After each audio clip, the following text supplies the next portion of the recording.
कर्ण महाभारत के सबसे ज्यादा दिलचस्प चरित्र माने जाते हैं। कर्ण को श्राप के चलते अर्जुन ने मारा, परंतु कर्ण के वध के पूर्व कर्ण ने श्री कृष्ण से कुछ सवाल पूछे थे और श्री कृष्ण के जवाब सुनने के बाद कर्ण को ज्ञात हुआ था कि जिंदगी न्याय करे न करे, किसी भी परिस्थिति में अधर्म के रास्ते पर नहीं चलना चाहिए। तो चलिए जानते हैं कृष्ण ने ऐसे क्या जवाब दिए थे कर्ण को, जिसको सुनकर कर्ण ने सारा जीवन भले ही असंतोष में निकाला था, परंतु मृत्यु के समय उनको संतोष मिला था। कर्ण ने कृष्ण से पूछा, मेरा जन्म होते ही मुझे मेरी माँ ने त्याग दिया। मैं जानना चाहता हूँ, क्या अवैध संतान हो रहा मेरा दोष था? द्रोणाचार्य ने मुझे शिक्षा नहीं दी क्योंकि मैं क्षत्रिय पुत्र नहीं था। परशुराम जी ने मुझे सिखाया तो, लेकिन फिर मुझे सब कुछ भूलने का अभिशाप भी दे दिया जब उन्हें पता चला कि मैं क्षत्रिय का पुत्र हूँ। एक गाय को गलती से मेरा तीर लग गया और उसके मालिक ने मुझे मेरी गलती के बिना श्राप दे दिया। द्रौपदी के स्वयंवर में मेरा अपमान किया गया। माता कुंती ने मुझे आखिर में मेरा जन्म रहस्य बताया भी तो अपने बेटों को बचाने के लिए। जो भी मुझे प्राप्त हुआ दुर्योधन से हुआ, तो अगर मैं उसकी तरफ से लड़ता हूँ तो क्या मैं गलत करता हूँ? हे कृष्ण, मुझे बताने का कष्ट करें कि मैं कहाँ गलत हूँ। तब श्री कृष्ण ने उत्तर दिया, कर्ण, मेरा जन्म कारागार में हुआ। जन्म से पहले ही मृत्यु मेरी प्रतीक्षा में घात लगाई थी। जिस रात को मेरा जन्म हुआ उसी रात ही मुझे माता पिता से दूर कर दिया गया। तुम्हारा बचपन खड्ग, रथ, घोड़े, धनुष और बाण के बीच उनकी ध्वनि सुनते बीता है। मुझे ग्वाले की गौशाला मिली, गोबर मिला और खड़ा होकर चल भी पाया तो उसके पहले ही कई प्राणघातक हमले भी झेलने पड़े। कोई सेना नहीं, कोई शिक्षा नहीं। लोगों से ताने भी मिले कि उनकी समस्याओं का कारण मैं हूँ। तुम्हारे गुरु जब तुम्हारे शौर्य की तारीफ कर रहे थे, मुझे उस उम्र में कोई शिक्षा भी नहीं मिली थी।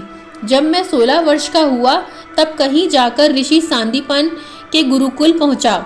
तुमने अपनी पसंद की कन्या से विवाह किया, परंतु मैंने जिस कन्या से प्रेम किया वो मुझे नहीं मिली और विवाह उनसे करने पड़े जिन्हें मेरी चाहत थी या जिनको मैंने राक्षसों से बचाया था।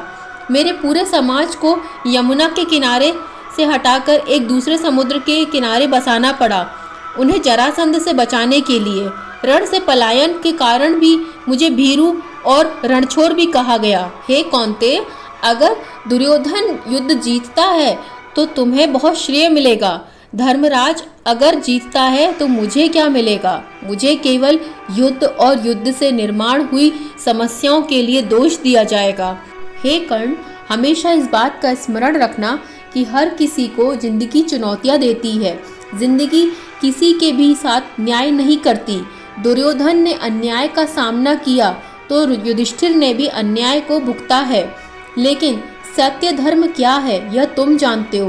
कितना ही अपमान हो, जो हमारा अधिकार है वो हमें ना मिल पाए तो भी कोई बात नहीं।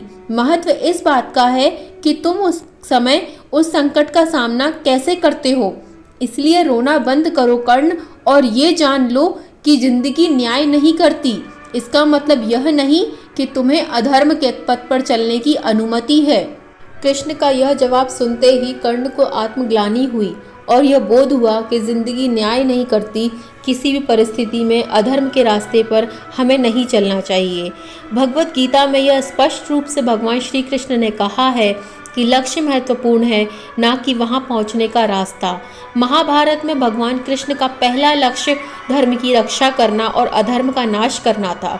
धर्म की रक्षा के लिए कृष्ण ने कई नियमों को तोड़ा।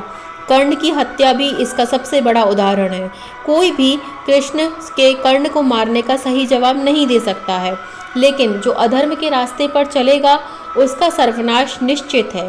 कर्ण गलत नहीं थे, सिर्फ उन्होंने गलत लोगों का साथ दिया था। यही वजह है कि उनकी मौत के बाद भी दुनिया भर में उनको इज्जत के साथ याद किया जाता है। यदा यदा हि धर्मस्य ग्लानिर्भवति भारत अभ्युत्थानम् अधर्मस्य तदात्मानं सृजाम्यहम् परित्राणाय साधूनां विनाशाय च दुष्कृतां धर्म संस्थापनार्थाय संभवामि युगे